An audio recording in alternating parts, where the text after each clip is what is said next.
دوسرا پردہ ہے صدر، جسم کو ڈھانپ کر رکھنا۔ مرد کے لیے صدر کا حصہ کچھ اور ہے، عورت کے لیے پورا جسم صدر ہے۔ مرد کے لیے عورت کا پورا جسم صدر ہے، سوائے چہرے کی ٹکیا کے اور ہاتھوں کے اور پاؤں کے۔ پھر ہے حجاب۔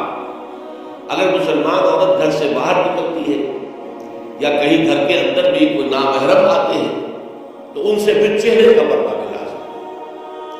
محرم کون ہے؟ محرم وہ لوگ ہوتے ہیں کہ جن سے کسی بھی حالت میں کبھی بھی نکاح کا کوئی امکان نہ ہو۔ باپ سب سے بڑا محرم ہے، ظاہر بات ہے کہ کچھ بھی ہو جائے بیٹی کا اور باپ کا نکاح نہیں ہو سکتا۔ بھائی ابدی محرم ہے، اس کے درمیان ان دونوں کے بہن بھائی کے درمیان رشتہ نہیں ہو سکتا۔ البتہ ایک شکل یہ ہے کہ ایک بہن اس وقت کسی بہنوئی کے گھر میں ہے، لیکن یہ کہ اگر اس بہن کا انتقال ہو جائے تو دوسری بہن سے اس کا نکاح ہو سکتا ہے، لہذا وہ نامحرم شمار ہوگا، وہ محرم نہیں ہوگا۔ اس حوالے سے وہ جو ابدیات ابدی محرمات ابدیہ وہ ہے محرم، اور ان کے سامنے کھلے چہرے کے ساتھ بھی عورت نہیں آ سکتی۔ اور محرموں کی فہرست جو ہے وہ سورہ نور کے اندر دے دی گئی ہے، بڑی مفصل اور تفصیلی آیت ہے۔ اور چوتھا پردہ یہ ہے کہ معاشرہ غیر مخلوط ہو، مرد و زن کے مابین اختلاط نہ ہو، مخلوط مجالس نہ ہو، دفتروں میں مل جل کر کام نہ کیا جا رہا ہو، اور کہیں کہیں کارخانے میں شانہ بشانہ کھڑے ہو کر کام نہ کیا جا رہا ہو، نہیں، یہ معاملہ غلط ہے۔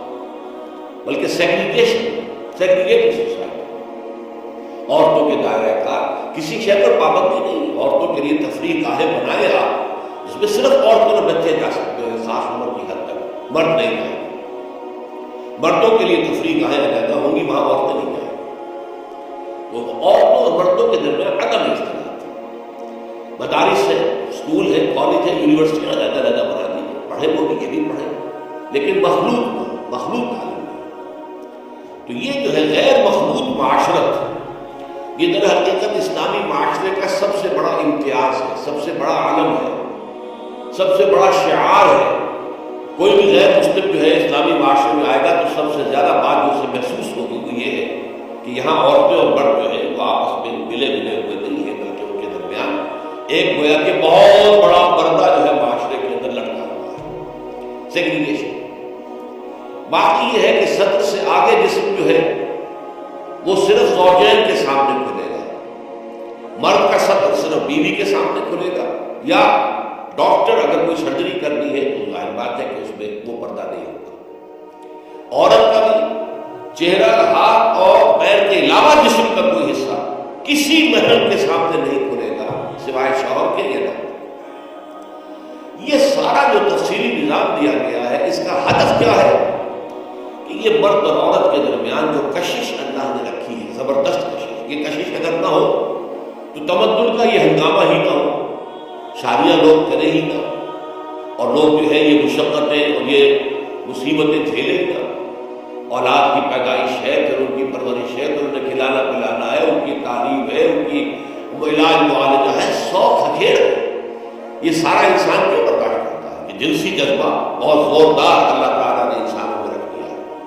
تو جتنا یہ زوردار جذبہ ہے اتنا ہی اسے کنٹرول کرنے کے لیے گھوڑا جتنا زور ہو اتنی ہی مضبوط لگام اس کو دینی چاہیے، لہذا اس کے لیے یہ حدود اور قیود عائد کر دیے گئے تاکہ جو سیکشول ارج ہے یا سیکشول اٹریکشن جو کہ جنسی طور پر انسان کے اندر ہے، مرد میں بھی عورت میں بھی، وہ کل کی کل زوجین پر مرتکز ہو جائے، شوہر کا وہ پوری سیکشول ارج جو ہے وہ اپنی بیوی پر مرکوز ہو، بیوی کی وہ پوری جو سیکشول ارج ہے وہ اپنے شوہر پر مرکوز ہو، ادھر ادھر نگاہیں نہ بھٹکے، مبادا کہیں جا کر کسی مرد کی نگاہ میں کوئی عورت کھپ گئی، اب ظاہر بات ہے کہ آنکھ سے ہو کر وہ تصویر جو ہے جہاں خانہ دل میں اتر جاتی ہے، پھر وہ خوابوں میں آئے گی، خیال میں چھائی رہے گی، نتیجہ کیا ہوگا؟ اپنی بیوی کی طرف سے توجہ ہٹ جائے گی، وہ جو بانڈ آف لو ہے اور باہمی اٹینشن ہے ایک دوسرے کی طرف شوہر اور بیوی کی، وہ کم ہو جائے گا، اور اس کا نتیجہ کیا نکلے گا کہ خاندان کا ادارہ کمزور ہو جائے گا، جس سے کہ اسلام چاہتا ہے کہ بہت مضبوط ادارہ۔